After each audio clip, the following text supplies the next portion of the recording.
Hello and welcome back to another exciting podcast episode of American Pylon. Your host here, Will Mihal, joined by mostly new counterparts, or at least guys that aren't typically on the show, but we're excited to have them. We've got Dr. Brent Johnson. Yep. He's not a real doctor, he's a dentist, so just take note. We've also got James Thomas Fanning the fourth, the usual guy, and then we've also got Cole Erickson, longtime friend and listener of the show, has a lot of hot takes that we hope to hear from him here today. But we're going to break down the Georgia versus Florida game, talk about some of the experience. I know some of you were there, correct? Cole, were you in Jacksonville? You weren't? So David is the only person that was there. State Farm Ed was there. And State Farm Ed was there, and he doesn't have a mic. So we're just going to have to take hand cue or motions to fill you guys in. But yeah, so we're going to break down the game, talk about what we liked, what we didn't like, and then hopefully get into predictions for the coming weekend. But before we do that, I want to give a shout out to our new headline sponsor, Ed Freeman, State Farm. We've talked about Ed before on the show here. Again, longtime friend of all of us here. I rely on Ed for my insurance coverage, and you should too. He's definitely the best agent in the state, if not the entire world. So be sure to check out Ed if you've got a boat, car, life, or a home. So once again, check out Ed Freeman, State Farm for all your insurance needs. Awesome. So let's go ahead and get it kicked off. I know that this past weekend was a big one for Georgia football, a big one for a lot of us because we know a lot of people who are either Florida grads or Florida fans. David and I both date Florida grads, and there's enough crap talking to go around for us to want to make a good showing. But let's kick it off and start by talking about the feelings going into the game, and talk about what we anticipated after a really, really difficult loss to South Carolina, and what we thought we were going to see from the Georgia Bulldogs against the Florida Gators. I'd say going into the game, I still expected to win. I think that we were the more talented team. I didn't expect us to. I guess the score was a closer reflection of what I expected to see, but then the stats don't really reflect the score, if that makes sense, because we kind of owned the game and we were in control the whole time. I didn't expect to see that, but I expected like a 7-point win or maybe a 4-point win or maybe even a 10-point win, but I didn't think that one. I think we just played such a poor game against South Carolina. I didn't think that was going to be the story of the season. I still think there's definitely legitimate concerns on offense, but I think our defense is going to keep us in any game. So the final score was about what I expected. Sure.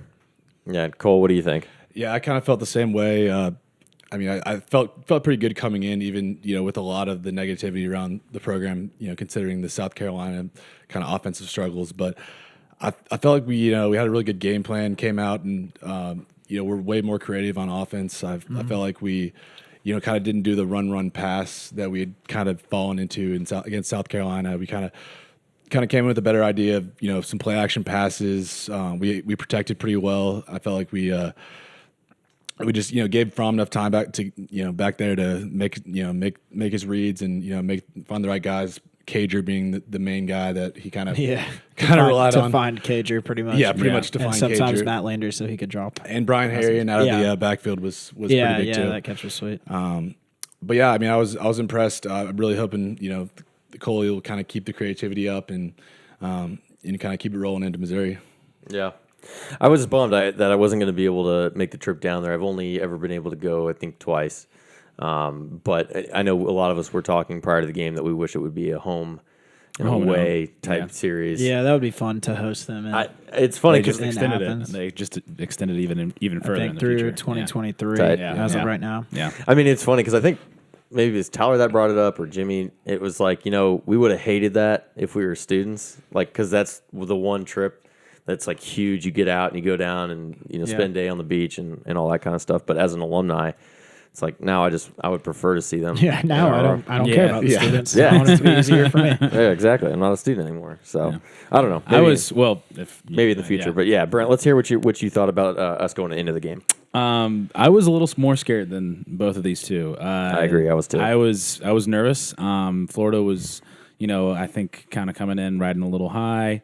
Georgia had just, stumbled against South Carolina and then also didn't look fantastic against Kentucky. Obviously, I understand the weather.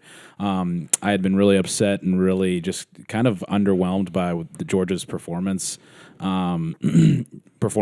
of the last, obviously 2 games, and then going up against Florida. Again, I was just a little bit nervous. I also think that the final score afterwards is not indicative of what I expected. I mean, if you look at the amount of talent that we have on our roster versus the amount of talent that they have on theirs, coupled with our coaching staff, they don't have a single 5-star in their whole team. They do. They have Brenton Cox. Are you sure? Well, who's in Hart's playing. That's not. Yeah. And so, given that, I feel like the score should be more than 7 points. And at the end of the day, Florida made a mistake taking as long of a drive as they did in the fourth quarter. They got the ball with about 9:30 left in the fourth, and then went on a 6.5-minute drive, showing no sense of urgency or anything. And I understand that before they were 2 scores down, and you got to score 1 before you can score 2, and so you got to do what you think is working. But I just I didn't 7 points wasn't enough, in my opinion, for the talent v talent. I could see that. And I would have said the same if you had shown me the future and shown me the score before the season. I think to this point, though, I've just kind of accepted the fact that our offense has been underperforming and is struggling to click for whatever reason. That's so fair. based on what we've seen this season, but then also taking into account, talent versus talent and the fact that our defense has just been so dominant, that was kind of where I got the 7 points I felt like was reasonable. But yeah, if you had told me that we'd beat Florida by 7 in August, I would have thought like Fromm got hurt. Maybe we ran the ball 50 times or something like that. For sure. That's no, fair. I was definitely on the same line that Brent was. I was really nervous about this game. And I'm satisfied with this win because I didn't think that we were going to be honest with you. So, that in its own regard is a good thing. But yeah, I'm again with Jimmy. Like, if you had told me that this was going to be the score and this was going to be how the team had performed before the season, I would have thought that was kind of crazy. But all in all, I think it was a good bounce back game and got their minds right. And I think it kind of silenced a lot of critics. It's not going to completely shut up people, but especially with Auburn coming up. But let's talk a little bit about the stuff that we liked. Starting off with the offensive side of the ball. I think Cole kind of touched on that to start. Yeah, so, Cole, you can go ahead and kick it off. We talked about Cager obviously being the major target of the game, and we can get back into Fromm and all those guys. But why don't you talk a little bit about Cager and what you saw out of him? Yeah, he was just a really reliable target. He was always finding ways to get open, whether it was, just on curl routes, the one he scored on. He was kind of had some comeback routes, and also just even in the 2-point conversion, he was able to get open, and Fromm was able to find him, which was huge to get that extra 2 points instead of kind of having to sweat it out later in the game potentially. But I thought our game plan was pretty good. We came out, ran the ball. Obviously, weren't effective early on, but we kind of wore them down as the day went. And our offensive line just kind of willed it, and eventually, a guy like DeAndre Swift is, he's gonna make people miss, and that's exactly what he did. And I thought he had a pretty good game. He had that one play called back on that Landers hold, which really hurt. But in the end, we were able to come back, or we think we got 3 on that drive, and then scored later. But I thought we had a really good game plan. We got our playmakers involved, and Fromm was really cool on third down. Even the early third downs, they were kind of longer third downs that we converted, which was huge. Mm-hmm. Then later, he was able to convert some of the shorter ones, and he just looked really confident out there. So I really liked what I saw out of him, and big performance, like you mentioned. This is Cager was only the second receiver to go for over 100 yards in a game this season. So, it was a big showing for him. And then I think he had 7 catches for 132 yards and a touchdown. So Solid stat line for sure. What about in Cole? You touched on it a little bit here. I think another big story was the offensive line. Yeah, and how they performed. I thought the offensive line played awesome, especially when Florida's biggest thing coming in was going to be their pass rush, and Wilson and Thomas they didn't allow a sack the whole game. Seemed like he had a lot of time back there. I think there were a couple times where he was pushed around, and it was kind of fun watching him bobble around because he just refused to go down. I haven't really seen that out of him this year, but for the most part, in terms of like their speed pass rush, I think that our tackles definitely made some money this weekend in terms of putting film out there for NFL scouts to look at. We're still waiting for that absolutely dominant like run grading performance that we were told all offseason we would have every week because we have like the best offensive line on paper ever. So they still haven't quite gelled that way. I think to me it's been like Trey Hill. I think it all starts at the center, and he just hasn't played up to the standard that I'm not a scout, but theoretically he should be playing at based on where he was ranked coming out of high school and based on the guys who are behind him who have not managed to pass him. But I think that it was adequate, and then the pass protection was great. And I think if we can ever put it together and do both phases in one game, it's we're still waiting for that complete game from the offense. We haven't gotten it quite yet, but the talent is there that it can kind of click at any moment. So hopefully we hit our stride late, and hopefully we're not looking back on this season, in the offseason and being like, oh, we never quite performed to the top of our talent level. Sure. Yeah, I mean, they didn't allow a sack all game against the leading SEC team when it comes to sacks. So, I mean, that's obviously a big storyline, but they did allow some penetration into the backfield, and, they had 6 tackles for a loss. So there's obviously still some work to do on that front. It was interesting, though. I was reading an article, and they were talking about, and I'm blanking on his name right now, for the offensive line coach for Georgia. But so he's basically talking about if they need to be holding the backs there to block during passes, and they said no, like we're just gonna, these guys can get the job done, so let's let them go out and play. So I thought that was pretty interesting. That was cool. That's like a reflection on obviously the kids have to go there and do it, but he's the one that recruits them and coaches them, so that's definitely him betting on himself. Being like, I've done a good enough job with these guys that we can put them on an island. It gives you a lot more. I mean, it's an extra receiver when you don't have to, when you're in a pass play and you don't have to keep a running back or a tight end in to chip. For sure. So we've talked about the offensive line. We've talked about Lawrence Cager. Brent, I want to turn it over to you because Fromm is another big-time component of how this game turned out. And again, I think that he... again, they had the win over Kentucky, but that sting from USC, and there were so many doubters and haters that were looking at Fromm and thinking that he couldn't throw the ball and he couldn't make the throws when he needed to. This game, I think, put a lot of that to bed. Why don't you talk a little bit about the success that we saw from Jake Fromm and his performance in this past game? Yeah, I mean, what a gutsy performance. I mean, he always seems to do this. He has like a bad game, and then he just bounces back incredibly, and then you just get reminded about how great he is. 20 for 30 passing, 270 yards, 2 touchdowns, 10 for 13 on 119 yards and a touchdown on third down, which is unbelievable. You're just clicking at that point. And like the guts that it took on that last third down kind of conversion, I think it was about 3rd and 8, maybe 3rd and 10, and I think it was Wolf that had the crossing around. It was Wolf. And man, he stood in there. There was 2 guys coming up the middle. One guy was rolling around at his feet, and he was able to just lean into that, and he floated it, and it seemed like that ball was up there for like 20 seconds. Oh, yeah. And then that thing fell in. He caught the ball, and obviously we got that first down, and that was huge. And I mean, just the guts that took, and then after the game, you could just see the joy on his face. I mean, Kirby Smart ran up to him. He shakes Dan Mullen's hand for about 0.25 seconds because he hates the guy. And then runs and finds Jake Fromm, gives him the biggest hug. His visor pops off, and he's grabbing his head and everything. And then the interviewer after the game, asked him, like what a emotional moment with you and your coach. And he's just he says he's so thankful that he'd have a coach like Coach Smart that believes him in him and everything. And he just kind of spoke on that noise that obviously that is out there, and he just chooses not to listen to it. The guts on that guy, it's something that we need to really appreciate. I think it's in the maturity that he just carries himself with. Really thankful that guy's a dog for sure. Yeah, I think it's so easy to sit back and be an armchair coach like we do every Saturday and get frustrated with the performances when things aren't clicking.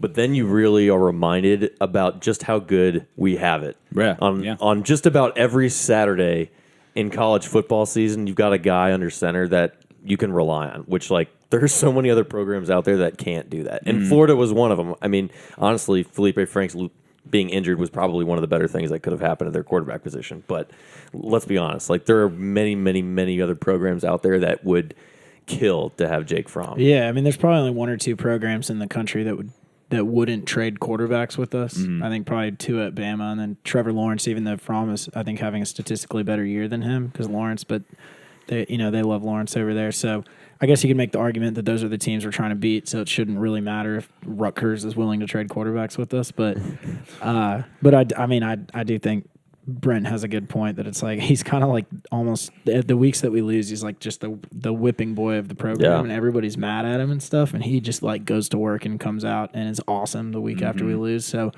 he's good for one clunker a year, and he's already had it, and you know we're still in the driver's seat in the East. He likes to play Bama too, which is nice. Yeah, I mean he has always played well against Bama. It's the defense right. the defense is always running out of gas at the end. So maybe we finally got the horses, in the secondary and on the defensive line to go 4 quarters with Bama. We got to get there first, right? But it's exciting. It seems like we definitely made a ton of progress during the bye week, and it'll be exciting to see if the light really comes on for the offense at any point, because the defense they need to just do exactly what they've been doing, forever. Yeah, and speaking of the defense, let's go ahead and shift gears because they really have been kind of the rock of this Georgia team. I mean, they've done incredibly well throughout the season. So let's go ahead and address their performance against Florida. What are some things that stood out to you guys that you can say they really can hang their hat on after this Florida victory? I mean, for me, I would say the third down percentage that we held Florida to, it was, let's see, I think I put it on the wrong, but they were 2 for 9 on third down. So, I mean, we just didn't let them convert. It's hard to win a game when you're going 2 for 9 on third down. So they ran 52 plays total. Is that what it was? Yeah. Yeah, I mean, those 2 conversions were on that last drive, second to last drive, the one they scored Which on. we were in a little more. We were happy to let them bleed that clock. Exactly. We were kind of playing prevent, kind of like bend, don't break, but obviously we ended up breaking at the end. And that drive was also aided by a penalty that was questionable, but we're not going to go into that. But, I mean... no, please, by all means. We've sent a letter to the officiating office. I just thought the defense played really well. I mean, right now I think we're only allowing 13 points a game, so 17 wasn't much up from the average. And, I just think we're really tough on third down. We have a really good plan. We're kind of containing. We're not, rushing up the field too far to where like the quarterback can come, run through the middle. And I just think our game plan's been really, really, really solid. And I mean, the havoc hasn't exactly been there, which is a bit frustrating for us, dog fans that kind of we're hoping all off season that this havoc was going to come. But I don't think you can be upset with 13 points a game if if your defense is only allowing that, you should win most games. So yeah, 13 points. Even like we keep saying, the offense underperforming. I think for the most part we're good for 14, 17 points a game. The defense has been really good. Jordan Davis's sack where he was held like crazy and then just carried the defender with him. That was like an 18-yard sack or something like that. That was sweet. Azeez Ojulari has been fun to watch this year. Definitely. Defensive MVP so far. Yeah. 4.5 sacks, so pretty good. Yeah. Output for him. He's fun to watch. Yeah. So, and it'll be exciting to see if we can get Tyson Campbell back at any point too, because you wonder if we've kind of dialed back a little bit on the havoc on the pressure because we don't quite trust, DJ Daniel or whoever's back there in place of Tyson. So if we get back to full health in the secondary, that I think we could see a little more havoc coming that way too. For sure. And then honorable mention, the Dick butt kiss. Sorry, I didn't I stumbled over my words there. Finalist, Tay Crowder. Tay Crowder, yeah. 2-star running back recruit, and now one of the best linebackers in the country. So yeah, he's a great story. We were joking about beforehand for anybody that says Kirby's just a great recruiter and then that's all he can really do. He can't coach and can't develop because, you could argue 3 of the most valuable players on our defense. You got J.R. Reed, who was a 2-star transfer from Tulsa. You got Eric Stokes, who's a 3-star corner. You've got Jordan Davis, who's a 3-star defensive tackle. And then you got Tay Crowder, who's a 2-star running back. Yeah. That's 4 starters on a, top 3 unit in the SEC. There you go. Yeah, it's big time. the last thing I kind of wanted to talk about, it's funny because I have this segmented out like special teams and then concerns that we wanted to address after this game. They had 3 red zone field goals, and Blankenship made the 3 field goals and his only extra point. But that almost leads into my concerns, which is the fact that we had to kick 3 field goals in the red zone.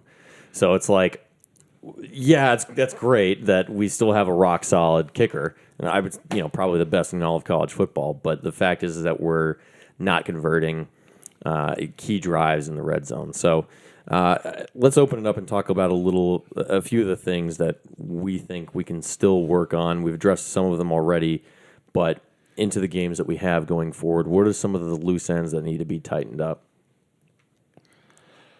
I would say just kind of just continuing the creativity, not falling into, just run, pass, kind of getting back to the old ways. I think like just our ability to just be unique and, throw on first down, play action pass where we've been really effective. From's been really effective.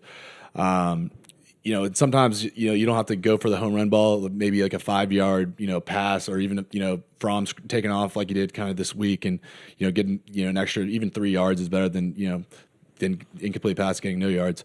So I just think we just need to continue offensively to be efficient and balanced and, obviously getting running backs involved. But I just think, the creativity is a huge thing, and I hope we can, can sustain that, kind of down the stretch here. So what about that running game? Because I think our top guy on the ground was DeAndre Swift, and he only had, I think, 86 yards? And he averaged 3.4 yards a carry. So, I mean, obviously that's a pretty lackluster performance from what we would have hoped to see. So what needs to be corrected in these games to come that we can increase productivity, not just for DeAndre Swift, but for the rest of the stable behind him?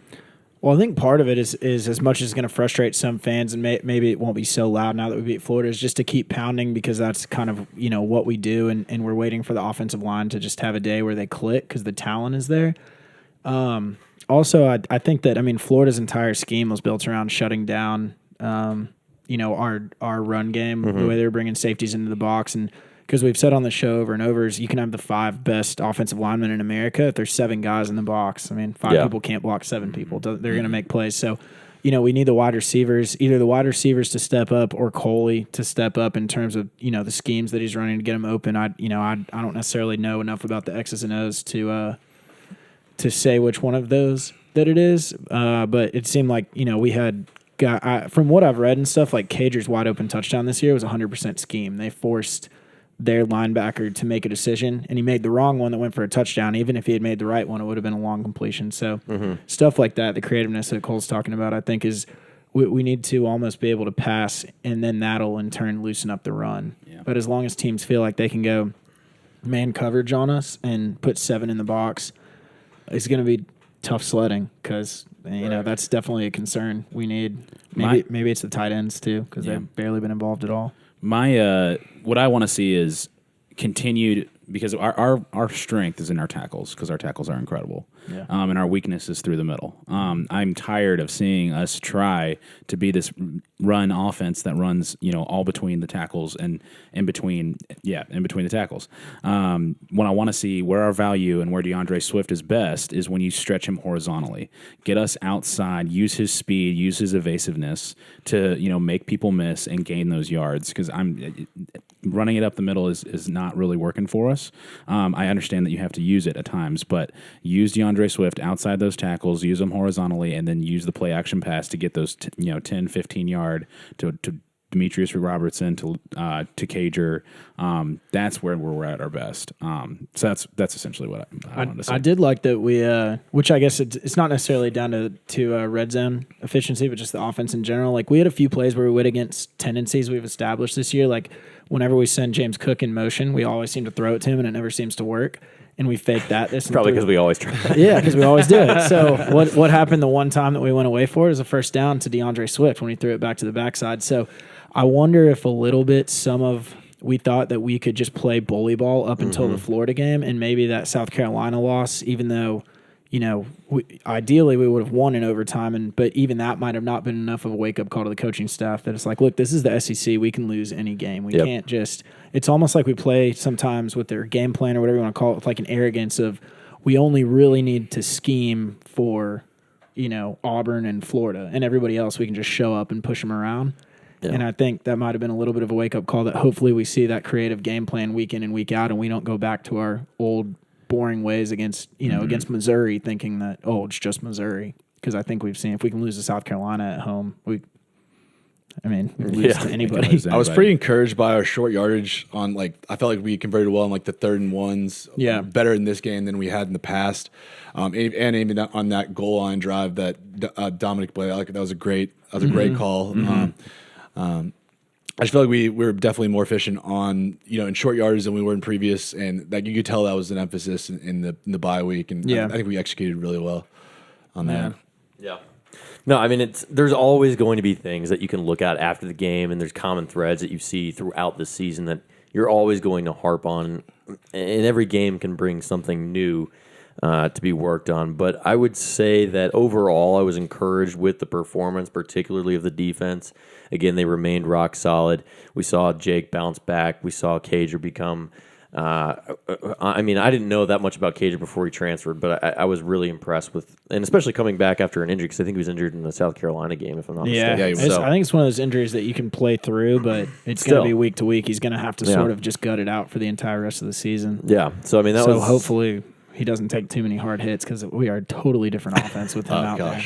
Yeah, so for sure. I don't know. I mean, definitely a few knocks, but I think overall it was a good performance. Now, looking ahead, we've got Missouri coming up.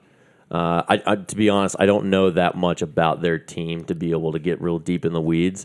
So I'm going to rely on you guys to give a little bit more of a background on what we can expect from the Tigers coming up, and how we think the Dogs are going to cope going into that situation. Well, the thing about Missouri they have a sneaky good defense. They have the number 6 overall defense in the conference, number 3 in the East behind us in Florida. And the biggest thing that I think is tricky for them is everything's still on the table for them. I mean, if they beat us and they beat Florida and they run the table, they'll win the East. I don't think that's super likely, but they're not coming in as a team that is kind of down, because they're at a bowl ban, but my understanding is they can still play in the SEC championship and win the SEC. Yeah, I think they're trying to appeal it as well. So okay. Wait, so what was the background on the bowl ban? Was it just recruiting violations? They basically admitted to some recruiting violations, and basically they threw the book at Missouri. Yeah. Whereas UNC lawyered up and they're fine. So that was self-imposed. It was. Yeah, they self-reported that. I'm remembering it now, that a tutor a few years ago took some tests for some athletes, and I think the NCAA is. So, because I'm sure that's the only place that happens. Well, yeah, and I think that there was stuff where basketball players at UNC were taking classes online that didn't exist or meet or anything. Mm-hmm. They just get an A, and the NCAA was like, you guys need to comply with our investigation in this, and then UNC was like, no. And then because basketball is a big deal here. Because they're a blue blood, the NCAA was like, well, we're gonna throw the book at Missouri, and they're like, see UNC, don't let it happen again. Which I think the the NCAA kind of has a habit of doing that. They just bring the hammer down on smaller schools because they're I've said for years that if we had pushed back on Todd Gurley's suspension in 2014, nothing would have happened, and he would have won the Heisman. It's another reason why Mark Richt should have been long gone. I think that contributed to him getting fired. I think that if he had just been no, you need to prove it, we're not going to comply with that investigation, I don't think anything would have happened. And that offense with Gurley on the field was so good, who knows what could have, that's a whole rabbit hole. That's a whole butterfly effect there. But I think that Missouri, from what I've seen, they've lost some game. I think they've lost to Vanderbilt and Kentucky in consecutive weeks, so they seem to not be able to get up to play the lesser opponents and kind of play down to their opponents. But then when they play us, they seem to play well. Yeah, they always play well against us. So I think this is going to kind of be their Super Bowl. So they're going to throw everything they have at us. So like I said, I hope we don't show up with a vanilla game plan and think that we can just, man ball our way to a 21-13 win or whatever. I think we need to stay creative every single week. Right. Yeah.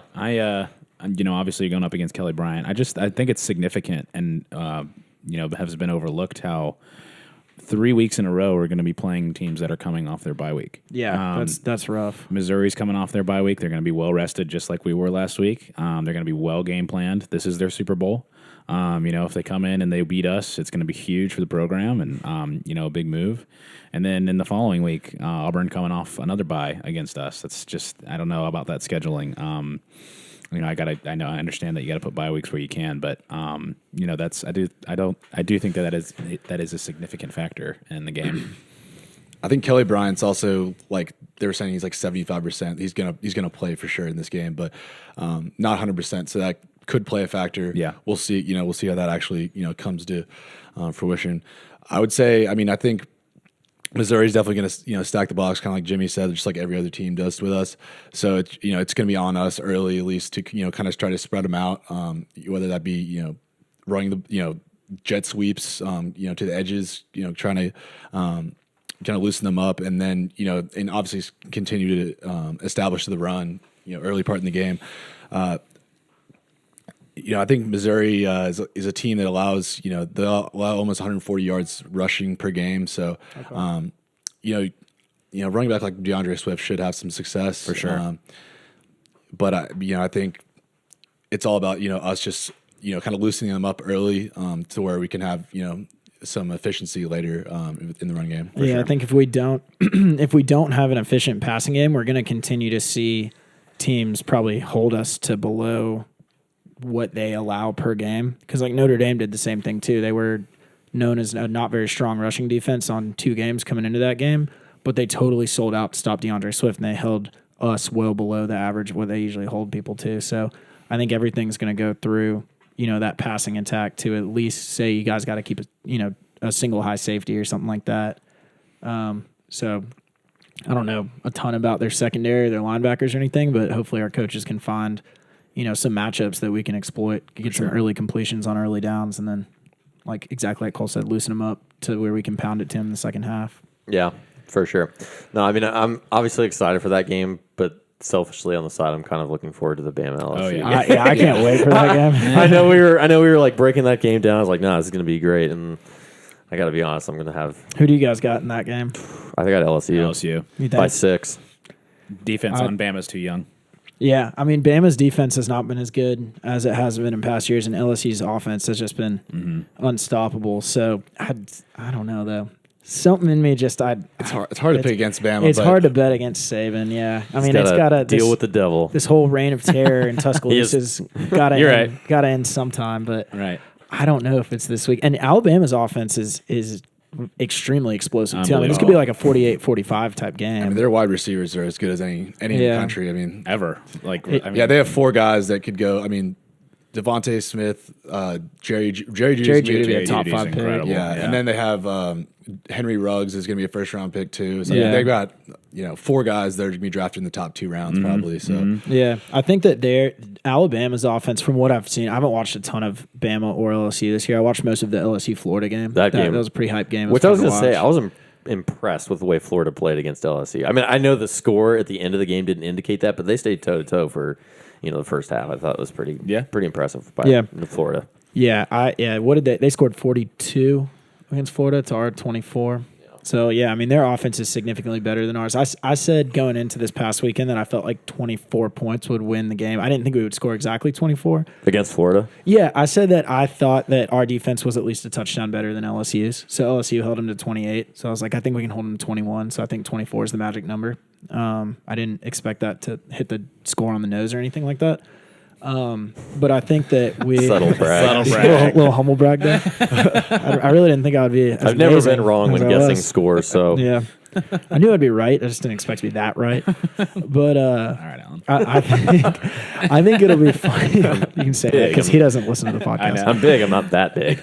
No, okay, but I think the difference between LSU and Alabama in terms of their identities is that LSU is very methodical, and Joe Burrow will go through all his reads, double back to a guy. He doesn't make mistakes, whereas Bama, just everybody seems to be wide open all the time. So it's methodical versus explosive. So I think it will be kind of an interesting thing. It could even determine, which directions other programs go in the future.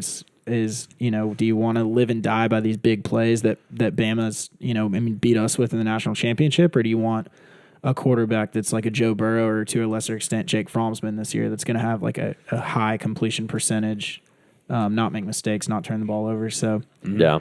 I think I'm going to take Bama in that game though. I think I'm going to go with LSU by What's the line on the game? I don't Does it know. come I've out? got LSU by 6. That's your. Let me see what Vegas says. If Bama loses, though, I mean, Bama loses, they don't they're go. probably out. Yeah. Yeah. I mean, depends how it goes down, but if it's a 14-point loss, they're out. I think with their schedule, Their schedule's so weak. and just kind of how the committee is obviously valuing wins. Right. So, yeah, I definitely look for LSU to roll on that. So what about if it's like a 3-point win by LSU? Do you guys think that Alabama could still be there lurking at the end of It'll make it this definitely season? It'll make it really tough. Because if they drop to, I don't know, call it like 7, they could sort of backdoor their way in if certain chips fall certain ways. Well, what's By the not scenario even that they winning the could? West. How could they get in without winning the West if they lose? They did by it 2 years ago. 3? They'll have to have a really impressive game against Alabama or against Auburn, and then that's all they have left basically. Yeah. I mean, they did it. They've gone 11-1. Not I know won they've the done it in the West, past. but I'm managed just- to backdoor their way into the championship twice in the last 7 years. Yeah. I think they're the only team in the country that has that clout. Even though LSU, I think would have the better argument to be like that because they've got 2 really solid top 10 at the time wins. One of them being on the road in Texas. I think that if they lose and end up at 11-1 and don't win the West, it's harder to see them doing what Bama has consistently done, which isn't really fair. But there's such a Bama bias out there. Yeah, that's true. Also, I would say probably with good reason. Alabama minus 6.5. Wow. That's Really? what Vegas is saying, yeah. Oh, so I have it basically the exact opposite. Yeah, 63.5. I'd take the over on that all day long. Yeah. 63.5 is like a 31-34 type final Yeah, score. it's gonna be like a track race out there. It's, Yeah. Yeah, for sure. Ooh. Dude, I'm I'm so excited. going to about take that game. Alabama straight up, LSU to cover. These and aren't over. Hammer Okay. that over. These definitely aren't the same Alabama and LSU defenses that we're accustomed to. No. Particularly, Alabama's. Their linebackers are they're playing 2 true freshmen that Yeah. haven't looked the best in so far. So it'll be interesting to see how they handle. LSU's receivers are both big targets and fast guys. So it'll be interesting to see if they see how they fare. It's going to be a hyped up game. I saw jokes about how they, when the rankings came out and Ohio State was number 1, everybody's like, game of the century is canceled because now it's only 2 versus 3. Yeah. It was supposed to be 1 versus 2. Everybody's like, damn it, Ohio State. Nice. Well, let's look at the rest of the landscape around college football and talk a little bit about the rankings. We just spent a good amount of time talking about LSU and Bama, but what about the rest of the pack there? You got Ohio State, Clemson, obviously. Well, can we go through the top? yeah, 10? you Go guys ahead. can break it Go down. ahead. Go ahead and read it. The top. Okay, so you've got. I got it. You got it. Go ahead. Yeah. Well, number 1, Ohio State. Number 2, LSU. Number 3, Alabama. Number 4, Penn State. 5 is Clemson, undefeated, returning champ. Number 6 is Georgia. 7 is Oregon. 8 is Utah, back-to-back Pac-12 teams. 9 is Oklahoma. Obviously, that Kansas State loss hurt them. And 10 is Florida, with which I also think is significant and interesting. At 12 is Baylor, undefeated. And also at 17 is Minnesota, undefeated. So you have 2 undefeated teams, not even in the top 11. Obviously, I understand eye test and all those things, but it's just interesting how much the eye test can really affect this college football playoff as opposed to what used to be that BCS. Those undefeated teams were valued very, very highly if you never lost. So anything that you guys are surprised by? I was surprised to see Ohio State at number 1. I had read that the BCS old formula would favor them, but I thought the committee would go away from them. I guess that's the difference between saying which team do you think is the best team. Like Ohio State is obviously absolutely destroying everybody they play, and they've got 2 ranked wins over Cincinnati, which, like you said, I don't know I about don't that. think they're that good, honestly. Yeah, but they're ranked number 20, and then Wisconsin. I think the combined score of those 2 games is like 68-13 or something. So I think that's what they're hanging their hat on. But I just think LSU's Texas and Florida wins are more impressive than that, and I think that I think the committee you should be rewarded for what you've done so far, not what they think your ceiling is. Right. Would be so I thought that LSU and Ohio State should be switched. I think LSU deserves a number 1 spot. Yeah, I think they're definitely discrediting like the Texas win for LSU because I mean they're unranked right now, which is, I mean, But they've had some close games. Don't get me wrong; like they've looked They're a bad. good team. They look bad against like Well, and that's the Kansas, thing, but like they deserve to be in the top 25, in my opinion. And yeah, like, do you really think Texas would lose to Cincinnati? Absolutely not. I understand you got to punish teams for losing. You can't just leave teams in the top 25 indefinitely if they lose, 8 games or something like that. But every year at the end of the year, there's a few top 25 teams that just benefited from a pretty soft schedule, and you're like, there's multiple teams behind them that would destroy them. But Yeah, I mean, it's not a perfect system. I thought Penn State's resume wasn't really that impressive. I mean, they've blown out a few games, but they had a really close game with Iowa, game that really they could have lost. Really close game with Pitt. I don't know if you guys remember that one. They were very close to losing that one. So it's almost like, I mean, they have an Iowa win and a Michigan win, which Michigan's looking better by the week, which the way they're playing. But I kind of felt like Clemson, in my opinion, probably should have been 4, but it doesn't matter because the top 4 are playing each other anyway. Yeah. So Yeah. That's the only thing I was going to say about that. I think it was. I'm trying to think of who it was. Did you watch the show yesterday? No. Okay, go ahead. I was trying to think of who it was that was talking about Clemson's ranking and Probably Eric. yeah, it was definitely Eric was one of them, but there was another I can't remember who it was, but it just basically saying that it was like a disgrace that they were bumped out of the top 4. So I don't know, just kind of that was. I think so. I think that Clemson being number 5 was sort of a strategic thing by the committee because they gave them a very clear path to get in. I mean, OSU plays Penn State, LSU plays Bama. If they win out, even if they end up at number 4 because, the like Oregon or Utah or somebody wins out and jumps them or something, like there's no way they're going to miss out if they go 13-0. I think the committee is saying they put them in a perfect spot that if they lose a single game anywhere along the way, they can reasonably drop them enough spots that it's not reasonable for them to climb back into the top 4. So the committee is saying, we're going to give you an easy path based on the people in front. Not easy, but simple path based on the people in front of you. But if you don't go undefeated and win your conference, we're not letting you in with the 1-loss team because your schedule is just so weak. So I thought that was almost a little political and a little methodical, more so than them putting the teams.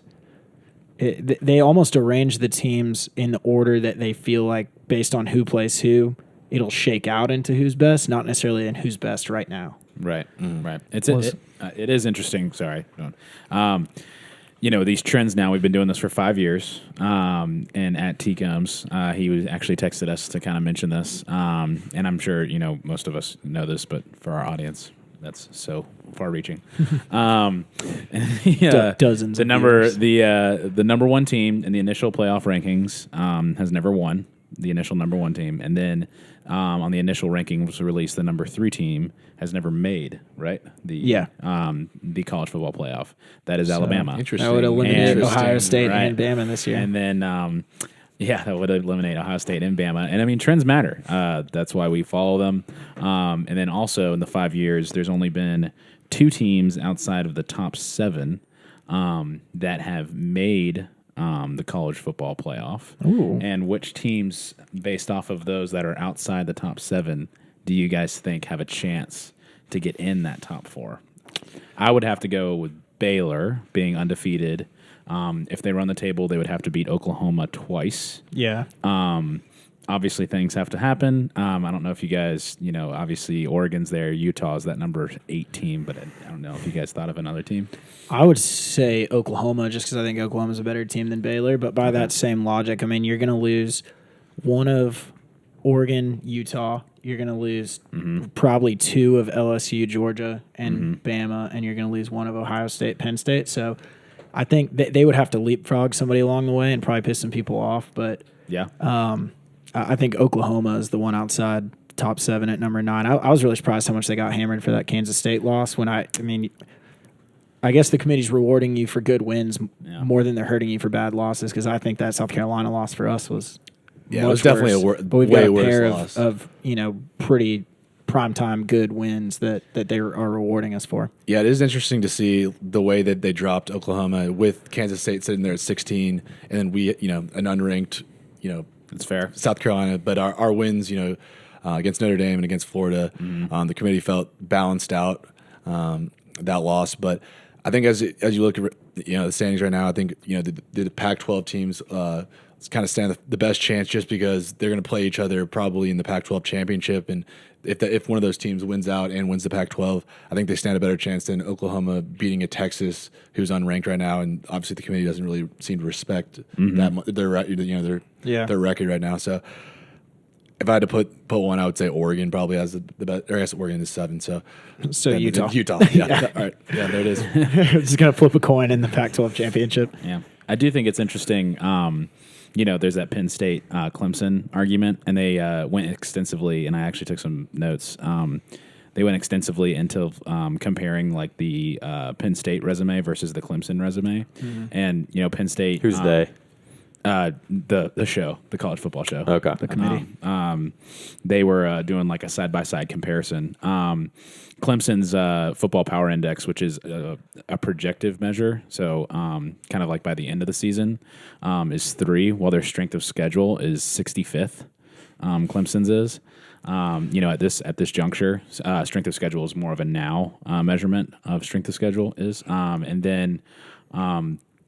Also, I think it's significant to say in the 4 games since they've since the UNC game, which is like their big blemish, they've beaten their opponents handily by a total 4 games. They've beaten their opponents by a total of 163 points, and they have the best defensive efficiency in the FBS. Clemson does. So there's just some numbers for you. So and then Penn State, their football power index is going to be 5th, and their strength of schedule currently is 42nd.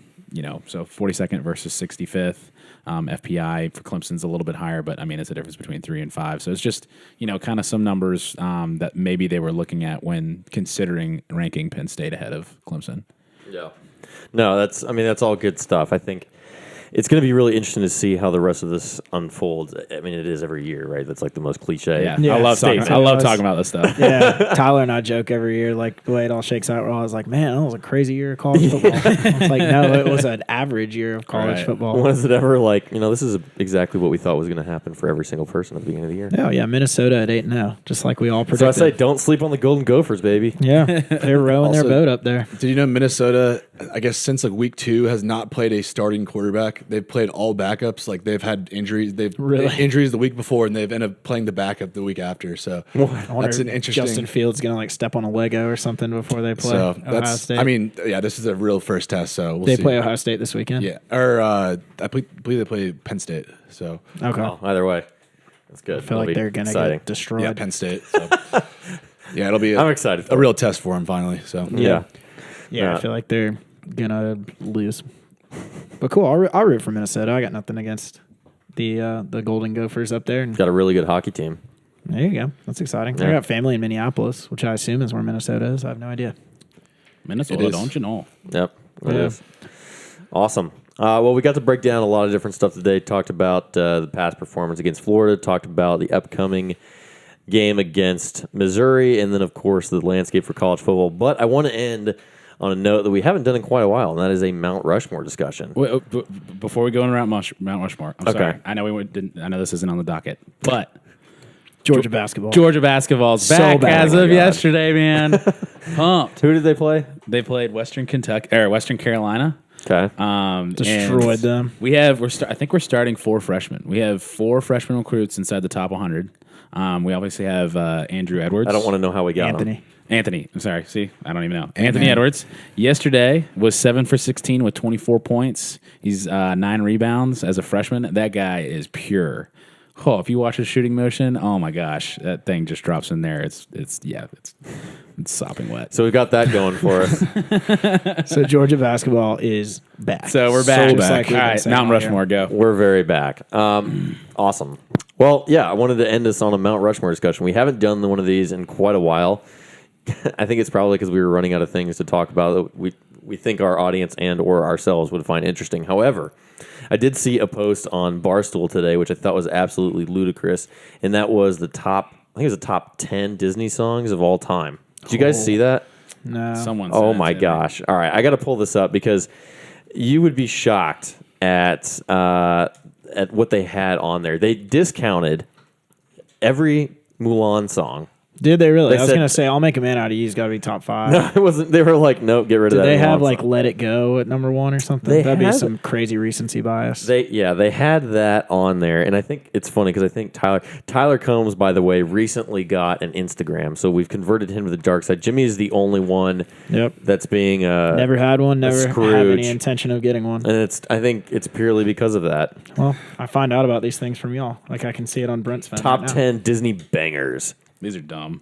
Under the Sea at number 1. Just Can't Wait to Be King at 2. 3, Kiss the Girl. Hakuna Matata. A Whole New World. Friend Like Me. Be Our Guest. Tale as Old as Time.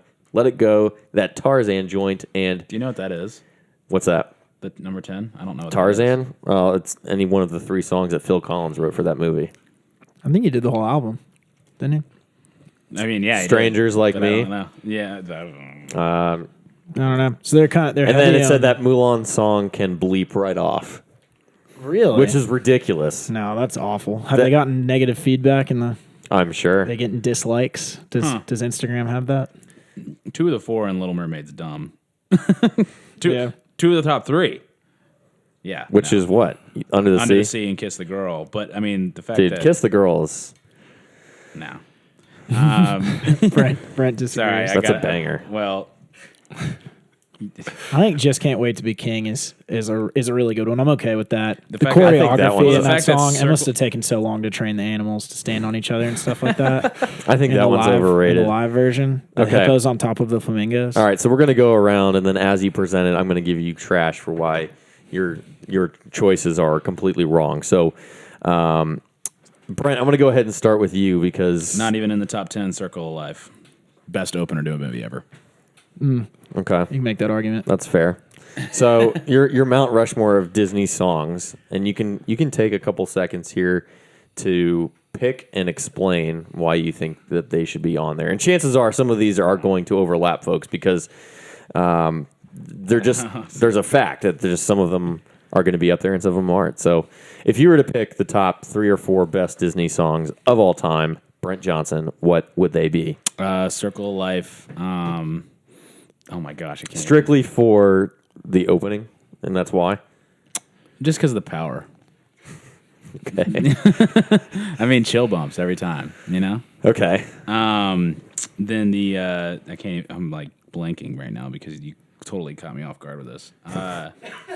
The Hercules. song. Brent left his list of Disney songs. Well, I mean, I would have because he didn't know we were talking about this. I can go the Go the distance. distance. That's Yeah, a that's a really good good one. one. Somebody else put that in the comments of that, and I thought that was Yeah. a really good pick. Okay. Yeah, That's 2. And then I don't know why, but I'm really particular to "You'll Be in My Heart" by Tarzan. So that's one of those Tarzan joints. Yeah, All right. So that's 3. sure. Yeah, I'll just keep it at that. Okay. Jim? I would go. I'll make a man out of you. I know that's not going to be popular with everyone. I feel like that I song mean- is a banger though. yeah, it because is. I mean, that song slaps. you can put that song in. Still, most of us are in our late 20s, and you put that song Put that at on a club. party, People will and dance. People Absolutely. are. You'd be a fool not to. It's absolute it's provocative. It gets the people going. Yeah. you know? Be like, hey, you people gonna make a listen man to out that of me? song and they, yeah, I never thought about it like that. But you put that song on and made a man twice last night. people. Let's move on. Easy. There Let's we move go. on. You're talking about. You're gonna have to edit that out, Dave. Disrespect her like that. Let's see. What would mine? I'd say "Just Can't Wait to Be King." That's a big one for me. Okay. So we it haven't was- hit any new age Disneys. Are those completely out in your guys' mind, or they just don't make your list? What I mean, How about no? all right, good talk. I was gonna say "You Got a Friend in Me" from Toy Story, but Yeah, that's a good one. that is okay. is that it? Is that even an original Disney song, or is that just a song? That's a of song. Disney Yeah. movie. Okay. I mean, that A is Disney song. yeah. I would yeah. There's a movie. Have you guys ever seen FIFO Goes West? You remember FIFO, the little mouse? I don't even know if that's Disney, but he had a song Five-O. about Five-O, whatever. I was 5 last time I saw it, and he has that song about like he's looking up at the moon and wondering if his parents are looking at the same moon. That's a good song. Yeah. Cheetah-licious count. We'll throw it up on Cheetah Twitter. What else do we got? I think you get.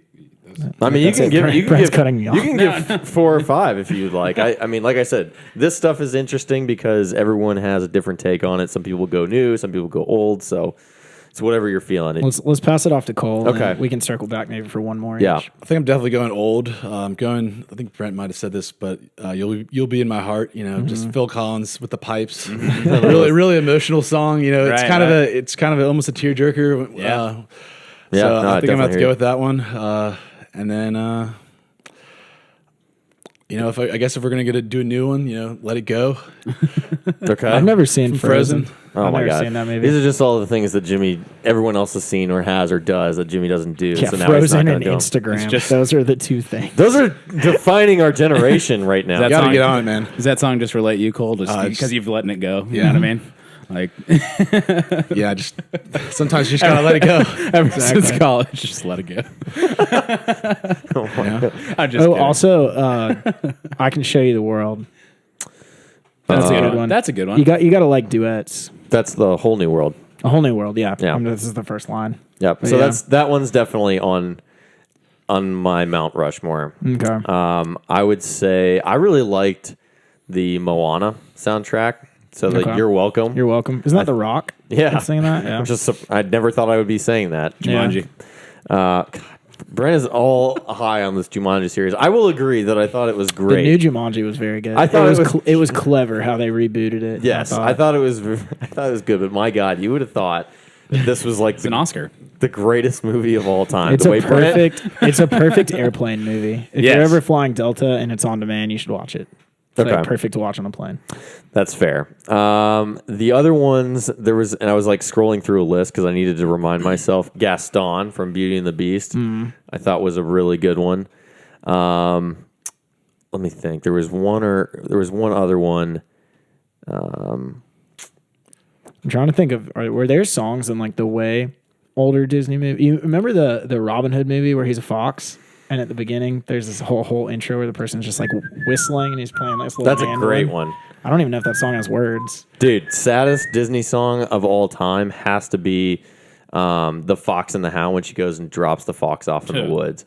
Oh my I gosh. used to fast forward through that because I was sad. Yeah, that is a freaking tearjerker. Is there a song on when Bambi's mom dies? Or is that? That's Jimmy's favorite. Are you It's not my serious? favorite. I'm saying we're talking about saddest now. I know. I'm just kidding. A trumpet homage. Yeah. I don't know.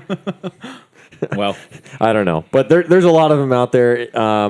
And you can check our Instagram and Twitter to see the rest of the ones that we left out. So be sure to follow us. Yeah, tweet at us That's if you a think reason. that we forgot anything. Yeah, absolutely. Like, subscribe, and share. Let's keep this conversation going. Cyberbully that like button, guys. All right. We're going to leave it at that. It's been great having everybody here. Brent and Cole, thank you very much for joining us. Be sure to tune in. I won't actually be here because I'll be out of town, but I'm assuming you guys are going to be breaking down some of the games coming up for Missouri and then Auburn. So, yeah, be sure to like, subscribe, and share. You can find us on Spotify, iTunes, YouTube, and yeah, from all of us here to everybody out there, thanks again, and go Dogs. go dogs. Go Brush your Dogs. teeth.